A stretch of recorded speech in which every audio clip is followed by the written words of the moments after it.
Hi everyone, this is Steve Seger here, back with another video, and I'm going to sit down today with the SNS COO and co-founder Andy Sturm. And there's a theme that I want to highlight here, and it's an honest one. Some groups pay their dues, but SNS has earned our stripes. And I think that there's a big difference. A lot of syndicators come through the Class B and Class C multifamily space, and they've dealt with the rough stuff, the tougher tenants, deferred maintenance, and the tighter cash flow. And now you can tell that they're trying to move on. And they talk a lot about graduating to shiny new builds or Class A deals, like the space was just something that they had to survive.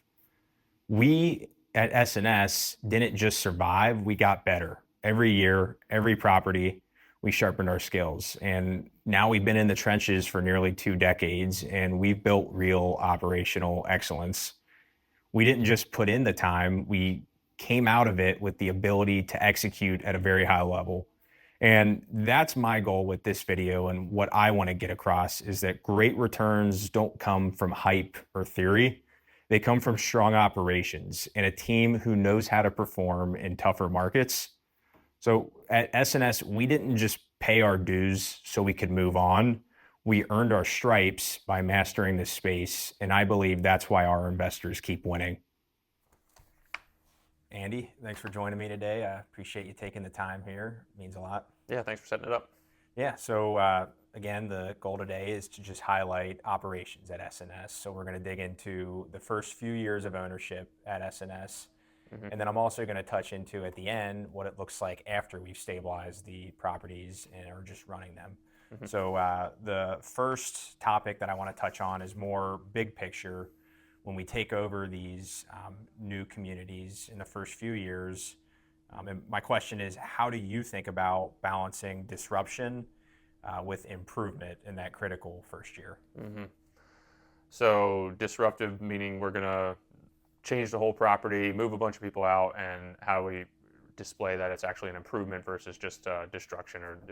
Yeah. So one of the ways we do that is we know with our properties they're typically in disrepair and distress. So a lot of times that disrepair and distress can be caused by both the management company and certain residents. And usually those residents it's not the majority, it's going to be the minority, and usually it's somewhere between 15% of the property, but really 5% are like those residents and those units that are just really causing high levels of disruption.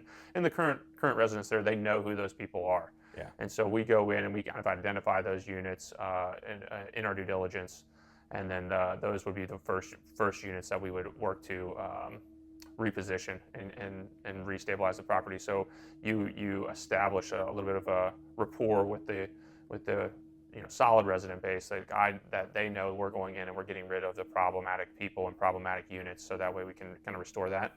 That's one of the first steps in the due diligence process, is establishing those units.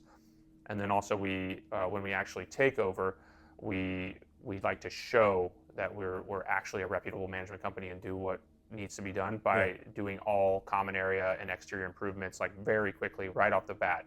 So rather than a resident have to ask and we have to tell them that we're trustworthy, we're reputable, we'll do a good job, we'll take care of you. They've experienced most likely mismanagement in the past, so we can really show them rather than tell them, like, we're going to take care of the property, we're going to take care of your units, we're going to do what we say we're going to do. Yeah. Okay. Well, that's helpful. Yeah, I know that usually in the first few months that I've seen of a couple deals that I've been on, it definitely is a big change from a CapEx standpoint. So I've enjoyed watching that. Yeah, it's important to freshen up the hallways and freshen up the stairs and make sure the lighting works and those types of things, and the landscaping's done and the drainage is taken away, so we don't have pools of water or leaking units. And that it can be as simple as just like fixing the gutter that is pulled off the building a little bit, or redirecting a downspout to allow somebody who's been living in a wet, damp unit, to now all of a sudden it's dry again. Yeah. And so it's just those simple things that just get deferred over time, and taking care of those. And I'm curious, with a lot of these changes happening, why does vertical integration matter so much during this takeover process, and how would it look if we outsourced a lot of this stuff? I think vertical integration matters so much because of time and control. So if we outsourced it, we would have less control, and we would have to the whole process would take longer. So we develop efficiencies because of that repetition. Hmm. So we have on-site staff and internal team members that just continually do the same specialized tasks, such as turnovers or leasing, and they know the process and they know what to do each day. And if we were going to say sub out, painting in a turnover, Yeah. that's gonna delay, because that painter potentially, it might not delay every single turn, but just the starting and stopping of the process is a huge time consuming thing. So we don't stop, we just continue and finish. And so, that vendor most likely would have days where they're sick or their people aren't there. And, there's a new guy that comes in and he needs to learn how to cut in and do how to paint, and it's like Hmm. we have those things as well, but because the majority of the teams are consistently here, they can easily integrate a new team member and just like hit the ground running and put them on the easier tasks and then work them into the more complicated ones. Okay. And just in case anyone's wondering, can you just kind of walk through what vertical integration means? And then also, just in case anyone's not aware, what sub means to. Okay, sub mean be like a vendor, Hmm. a substitute to an internal employee. So Hmm. they could we were hiring out a responsibility or a task to someone who's not employed by SNS management. Hmm. The vertical integration is important because or what is it? Is what Yeah, let's yeah, yeah, just what in is it? case anyone's not familiar with the It's term. basically we try to bring as many things that SNS does or in property management involves Yeah. into SNS and do it ourselves, so that way we don't have to hire it out with a subcontractor. Yeah, got it. That's helpful. I'm going to jump ahead a little bit Mm-hmm. into looking at occupancy combined with the renovation execution. Mm-hmm. And the question that I have is, how are we consistently able to hold above 90% occupancy Mm-hmm. during these renovations while still pushing rents? I don't think that's typical. And I was hoping you could walk me through what it looks like creating vacancy at these communities in order to turn them around Mm-hmm. quicker. So one of the things we do too when we are acquiring a property is we look at everyone's lease end dates and when they would be eligible to receive a renewal, Hmm. because renewals, especially in a repositioning, are pretty correlated to move outs. Yeah. So if we, for example, if they had a bunch of move outs in June or a bunch of renewals eligible in June, then Hmm. you're most likely going to have more move outs in May or June right about that time. So to kind of control and limit the volatility of move outs, we try to spread out those renewals across the course of the year. So, Hmm. if you had a 100-unit property, approximately 8 units per month should be getting a renewal to kind of keep that flow of turns and flow of move outs relatively stable. Okay. Okay, that's helpful. Yeah. Is that difficult, aligning them all up like that, or is it? It's not very difficult. I mean, typically, I mean, you can have a lot of fixed leases, but typically in the lease they have a clause that allows it to roll month to month when the term ends. Yeah. So we just adjust that lease will just roll month to month, and we'll adjust when we actually send them renewal. Hmm. I think there's a thought of that we would increase loss to lease. We would have more loss to lease because we haven't bumped that $900 a month rent to $1,100 a month rent. Hmm. Well, that is true, but you would have a much higher cost if you had such volatility in your turns because your vacancy would be much greater. Okay. So, rather than losing that $200 a month in loss to lease, you'd be losing the, $1,000 a month in vacancy. Hmm. So that it's a good trade-off to keep that move outs and the volatility relatively stable. Could you just briefly explain that term, loss to lease, just in case anyone's like, "Oh, what does that mean?" Yeah. Loss to lease is the difference between the rent that we're getting Hmm. and then the market rent. So if market rent is $1,000 but we're getting $900 in rent, Yeah. the difference is $100. That's the loss to lease. Got it. Cool. Yeah. Thank you. Next thing I want to move into is same topic. Mm-hmm. What specific systems are there or strategies that you can outline here that we've implemented to minimize vacancy while we're Mm-hmm. still turning those units? Well, I think we do turn units very fast. Like that's one of our strong suits, the construction, like we talked about earlier, the effectiveness and the efficiency of the turn teams allows us to do it quickly. So that's going to keep the vacancy low. But there are other aspects of the vacancy that, doesn't revolve just around the construction, and that's going to be through the leasing team. And so when we get, in a standard move out where someone provides us with a 30-day notice that they're going to vacate, we immediately post that unit available online at that time. And then so that gives about a window of 45 days to kind of pre-lease that unit before that it's actually going to be available for a move-in. We found it very, very likely and very easy. I guess I don't want to say easy, but very common for our team to be able to pre-lease those units ahead of time. And a lot of people like to do it a little bit more traditional way, where they may be doing a showing and they want to show the unit. We have used AI to generate 3D virtual tours, where it's a video of them just walking through the unit. It's very detailed. It gives a really clear expectation of what the unit will look like in real life. Coupling that with virtually staged photos, again, also kind of solidifies the video itself as being real and something that is valid. And so I think leasing team using those tools when it's being marketed allows for them to, build trust in prospects and show them those units virtually, so they don't need to physically go to them, and then they can just lease it up. Yeah. And you mentioned AI. I mean, are we still looking for ways to implement AI into our operations, and like kind of maybe where do you see that heading over the next couple of years? Yeah, I think I would say I'm a novice, but I would say I do think that implementing AI is the right thing to do if it's applicable. So using these types of tools to improve a process or simplify a process in any way is something we're definitely looking into and trying to implement. Cool. I'm going to jump ahead a little bit now to the actual unit turnover. So I'm going to want to learn about the scope, the cost, and speed overall. I think this is a really important one to highlight and one of the strengths here at SNS. So could you walk me through just the full life cycle from start to finish of a unit turn at SNS? I want to hear from resident move out to a new resident actually moving in. Yeah. So it's a pretty specific process. I think it's one that really allows us to keep that vacancy low. So the way it starts is typically a resident gives us notice, or we give them notice, but 30-day notice, let's just use that as an example. It's pretty traditional. That gives us a 45-day runway to pre-lease it. As soon as we receive that notice, the project manager is going to schedule that turnover, the construction work, within 7 days of receiving that notice. So that way leasing then has an availability date to then lease to. So now they have a target where they can go and say, like, this is where I want my move-in to be to really keep that vacancy low. So it's important to have that date so that way they know that. When anybody gives us notice, we immediately just treat that unit for pests, no matter what, whether we think there's a pest issue or not.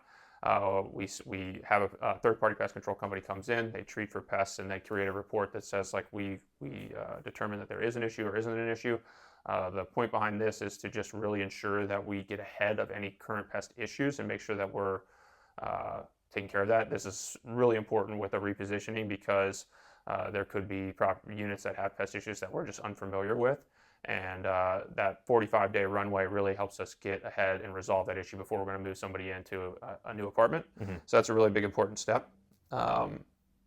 Then we check to confirm the move-out date with a resident to ensure we're going to stay on schedule. So leasing will reach out to the resident 2 weeks prior to a move-out date and just say, hey, just want to confirm you're still going to be moving out on July 1st. And this just really helps maintain that schedule. If they were to say no, or they create some doubt in that conversation, that would be communicated to the project manager, and then they could adjust the schedule then at that time. So that way we're not going to all of a sudden show up one day and somebody's still there and we're expecting to turn it. So we avoid those things by through communication ahead of time. Let's see, once it gets scheduled, or once the person moves out, then the project manager is going to do the move-out inspection, and this is a really powerful tool for us. We do a lot with one thing. So they go to the unit and they basically inspect every room, inspect the condition of the entire apartment, and create a scope of work while they're doing that. The scope of work will identify, like, okay, we're going to install this flooring, we're going to paint the walls this color, we're going to do this for the trim, this for the air conditioning, this for this door. So it has them look at everything in the apartment and note it simultaneously, this is a really big time saver, is it's creating a material order that will be sent directly to Home Depot, and Home Depot will fulfill that order and deliver it. It's creating an order for appliances where the appliances get delivered and to that unit, whatever we needed. Hmm. And he actually schedules a vacant pest control treatment at that time as well, just to solidify even more so that we maintain a pest-free communities with that they can treat it at a heavier chemical dose when there's no one occupying the unit. Okay. So we do that as well. All that happens kind of simultaneously while they're doing this inspection. And final thing is they create a damage report, basically identifying any unreasonable wear and tear that the resident caused during their time in the unit, and then that we would withhold those charges on their security deposit. So it's a pretty important task to really do that. And then so he'll print that out, he'll put it on the counter, and then the turn teams will show up on the date that they're scheduled. In that scope of work, it has pictures, it has descriptions of what they're supposed to do in each room, and really details that for them, so there's a really clear expectation. Yeah. It has dates in there on when the apartment, the start of the turnover is supposed to be, the appliances are being delivered, the material order is being delivered, when it's being cleaned, and if there's a move-in that's already been leased, that'll be in there as well, so they know they have someone moving in or not. Yeah. So just really giving them as much information as we can. Typically, a turn is going to start, and we're going to do that in about 3 to 3.5 days for a full renovation, where we're taking out the kitchen cabinets, countertops, appliances, flooring. Wow. A lot of times a new bathtub, new tile surrounds. Yeah. So it's a full paint, light fixtures, outlets, switches, really to reestablish the everything on top of the wall or on top of the subfloor is getting redone. Yeah. So that takes them about 3.5 days. Yes, it's a pretty quick turnaround. And then we have a property preservation specialist who's going to come in. That's our cleaning team. They're going to clean the unit the day after the turn finishes. And they kind of do a quality control check where they go around, they double check all the outlets, switches, drains, plumbing fixtures, light fixtures, and just make sure that everything is kind of functioning the way that it should function. Yeah.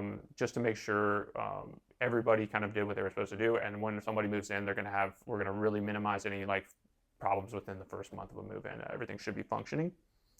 And then the project manager will show up on that day as well to cleaning and also do their own thorough check of that unit, just to really triple check and make sure that the unit is 100% ready to go and problem free. And then the move in can happen the following day at 12 p.m. or later. So we leave a buffer time in the morning in case there were any issues that we need to go back and resolve. Yeah, thanks for walking me through that. And I think it's important to point out that we probably are giving away the playbook here, but I would like to share too to the viewers that we're fine doing that just because of how hard it is to replicate what we're doing here. Yeah. And I think it's pretty neat. You mentioned a couple different roles within that process. Can you just kind of briefly walk me through who does what at a community and how the portfolio is broken up into what roles and who reports to who? I'm just curious. So we have a property manager would be the highest on-site person. They're going to oversee the maintenance supervisor and the leasing agents. Yeah. And then the maintenance supervisor will oversee that maintenance tech. There's the property manager is most likely going to be assigned to multiple sites. Same with the maintenance supervisor, but typically an agent, a leasing agent, and a maintenance tech will be, depending on the property size, over that individual property, or maybe over much less properties, 1 or 2. Okay. And then you have the project manager as well, and they're the ones who are going in and creating the scope of work, and they oversee the turn teams. Yeah. Typical turn team is a team of 4. And they have a lead on each team that kind of has, that would be like the point of contact.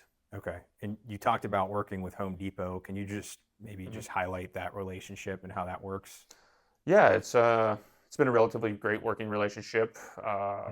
We email them our orders, and then they process it and confirm that the order and the date. They send an email back to the project manager saying yep, got the order. It's going to be delivered on July 1st, and we expect so we can count on that. And then they show up and deliver the materials. We have the turn teams account for those deliveries, or receive the delivery and make sure everything that we ordered showed up. Yeah.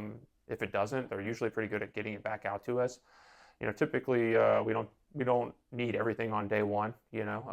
So a lot of times it's we get the materials delivered day one, and the Home Depot has a day or two to kind of get those final last things if they missed or something shows up broken or something like that. Yeah. And I think you've said this to me before, but how is the pricing working on that? Do you guys lock it in, or is it Yeah, yeah. variable? We have 125 items that are set pricing. Hmm. So we negotiate and work with Home Depot to kind of set pricing on our most common SKUs that we use in turnovers. Yeah. 125 SKUs is plenty. Yeah.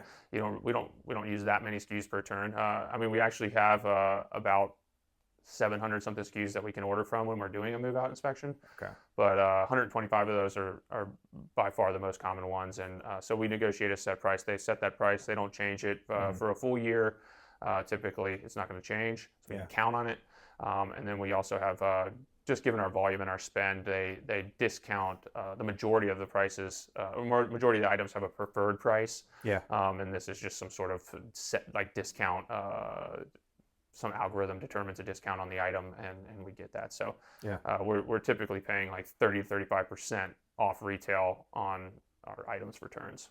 Yeah, the SNS discount's nice. I just bought a toilet for Yeah. my house a couple weeks ago. Yeah, it does come in handy for Yeah. sure. Well, trying to think if I want to highlight anything else on this section. You know what? I think it will be helpful to hit on how much we're spending on each renovation. So typically when I'm underwriting deals, we're usually around 12,000.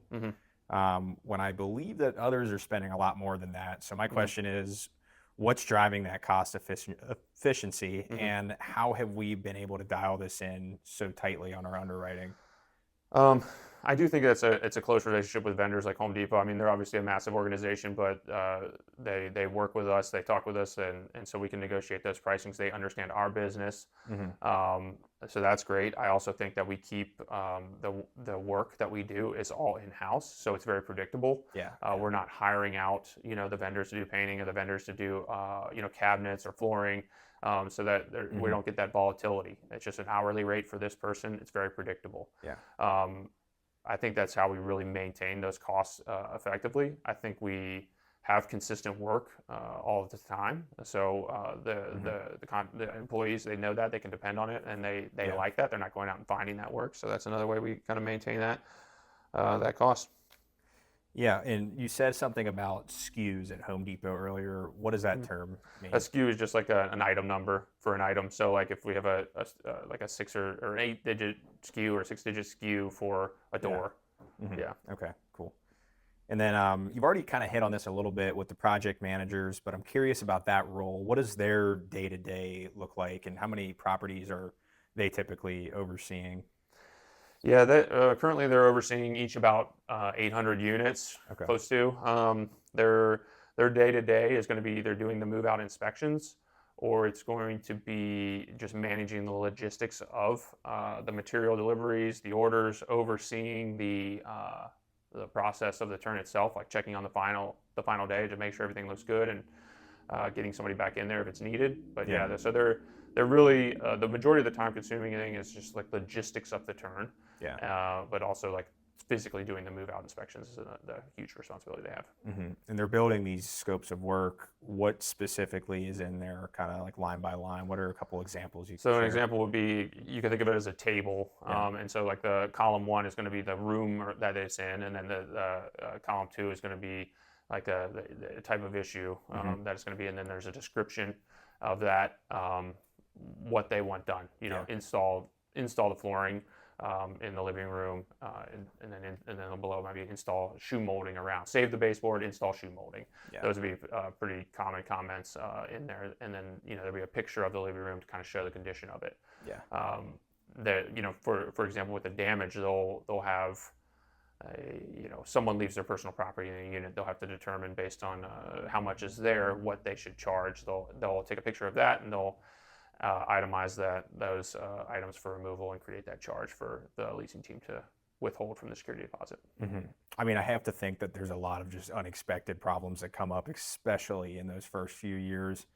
Can you just walk me through how SNS is built to handle those unexpected repair discoveries and things that pop up without slowing everything down?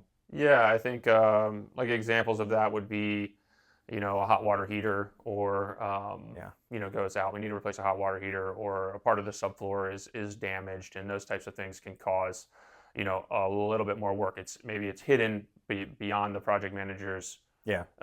behind a wall to where they're unaware of it. Sure. So those things do add time. We do create that buffer of like a 4-hour buffer. Like, can't have a move in before 12 p.m. on the day after the turn. That would allow us to extend that a little bit. Yeah. We don't use that very often. Typically, the guys might work a little bit later if there's an unforeseen thing or an extra day, on a weekend or something like that, Yeah. to make sure that they do that. I think they take a ton of pride in the work they do, and I think they get a lot of fulfillment from working with their hands and seeing a finished product.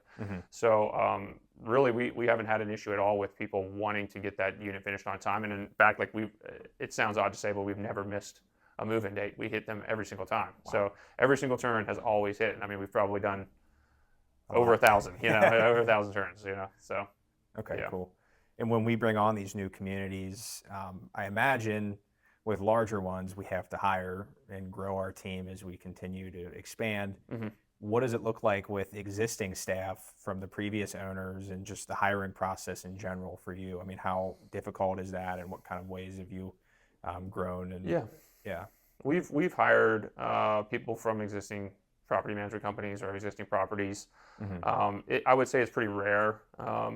It is uncommon. Usually they already have kind of set in their ways and have these habits of way that they've run that property. yeah, Most likely those ways are not in line with the way that we want to run the property. right, So it's more work to try to correct that behavior and adjust those bad habits than it is to just restart with someone new. yeah, yeah. And what does an onboarding and training process look like for someone that would come on in year one in those new roles? I mean, Yeah. talk about breaking old habits. Yeah, so we have somebody, they apply. We hire them. They're going to go through a 10-day training process to where they really understand SNS as a company. They understand the people that they'll be working with, and they get to know the properties that they'll be working at. So from just like location, basic things like location, to the actual functionality of the property, depending on the position. We would want Yeah. maintenance to know where like the water shutoffs are and where the electric shutoffs are, and how the functional mechanics of the buildings are run, so that way they can easily start doing work, and they're not going to run into those issues and have to call somebody every time. So we try to get that all. We try to educate everybody on those types of things ahead of time, to Yeah. really make sure that they know. And the same with like leasing, we want them to know their unit types and the floor plans and what the product is that they're going to be selling. They have to be familiar with that to offer it. If someone called and was like, "Do you have any 2 bedrooms?" and they didn't know, that would be a failure. So we certainly want to make sure that everybody, when they start, they're very informed on the physical properties and then their responsibilities. Yeah, I think that training room downstairs is a pretty Yeah. neat thing too. Yeah, we have a maintenance training room that outlines all kind of aspects of maintenance in general. Through HVAC, electrical, plumbing, just hot water heaters, toilets, unclogging drains, all sorts of things that they get to really work through in a kind of controlled environment that really allows them to kind of see and learn the expectations of SNS and how to use the tools that we provide them. I'm going to jump a little bit ahead now to just kind of communication and culture and working with the new residents that we're inheriting. I'm going to use that to transition into talking about what KPIs we're monitoring. But first, I want to ask you, with these major transitions on these communities, I probably should have asked this earlier, but what systems are there in place to communicate effectively to these residents? I mean, we kind of talked about it earlier, but maybe just highlight it again. Yeah, when we initially take over a community, the day one, we're going to send out a welcome letter, and that welcome letter is going to be an introduction to ourselves with all the contact information for SNS. Yeah. But it's also going to be asking them to provide us with their information. Okay. Depending on the acquisition, some management companies they provide that to us. Other times they don't have it, they don't provide it. Yeah. But either way, we're asking for it just to make sure we have the most up-to-date current contact information for that person and who's living in that unit. Yeah. If we don't get it, leasing continues to follow up to try to get that information from them. Yeah. So that's how we're going to communicate. We're going to communicate via email or text is the primary way that we're going to do it, so that we have a record of all the communication that goes out. We really put an emphasis on being responsive, engaging with the residents, and being available. Yeah. I think our goal is to respond to all communication in 5 business hours or less. we don't want to leave somebody hanging out there, wondering, what's going on with my move-in, or what's going on with my maintenance work order, or what's going on with this. We want to make sure we're getting back to those people relatively quickly.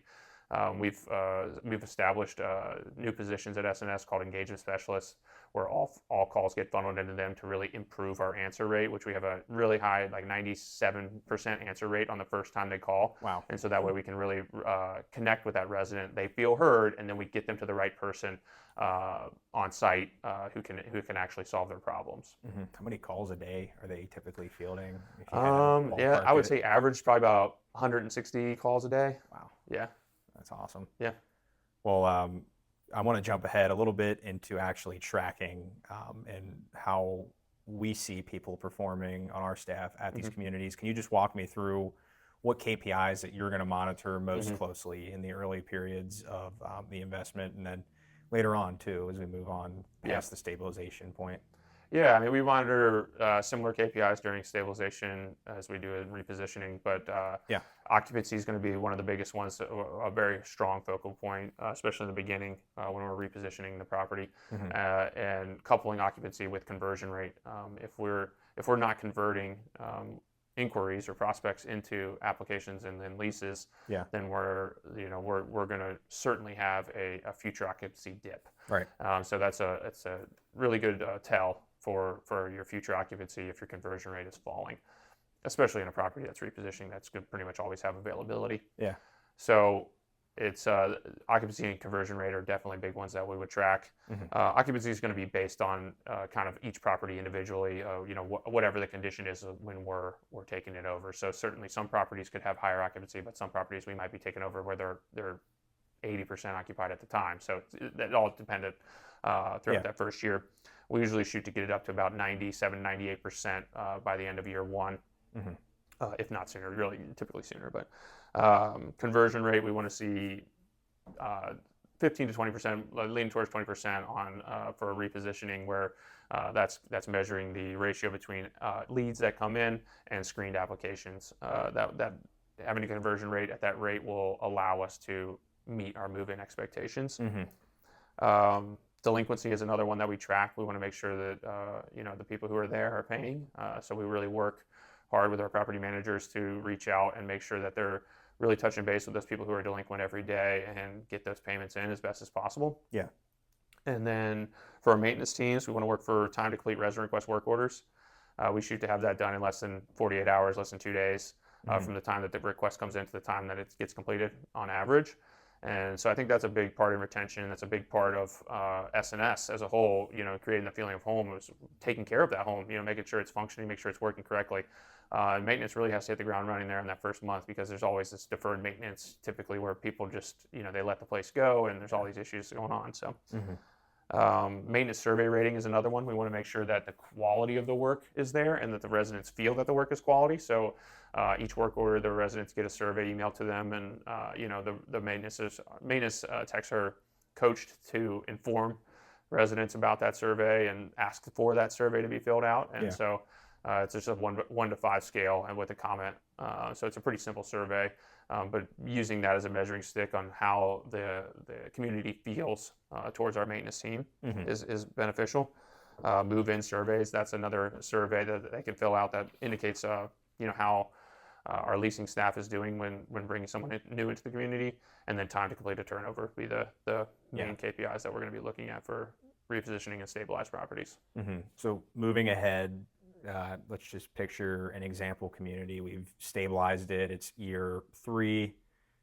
We're moving forward. We have another 7 years, let's say, on the hold. What does the community look like from then on?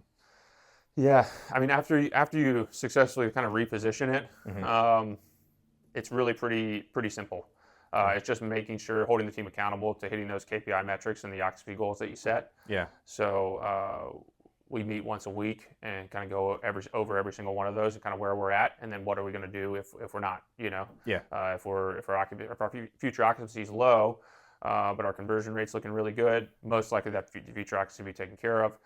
But what action are we going to take to make sure that we're doing that? Vice versa. So. How do you battle the maybe complacency that can come about once you have done a lot of that hard work at the beginning and moved on to the stabilization period? I think that just that continued follow up, holding the team accountable, like we said, do a weekly meeting, Yeah. so it keeps that information at the forefront of their mind. That's what's going to keep people kind of continuing to work to meet those goals. So, Yeah. giving them a target is the way we kind of hedge against that. Well, you hit on everything that I wanted to know, and I really appreciate you taking the time here, Andy.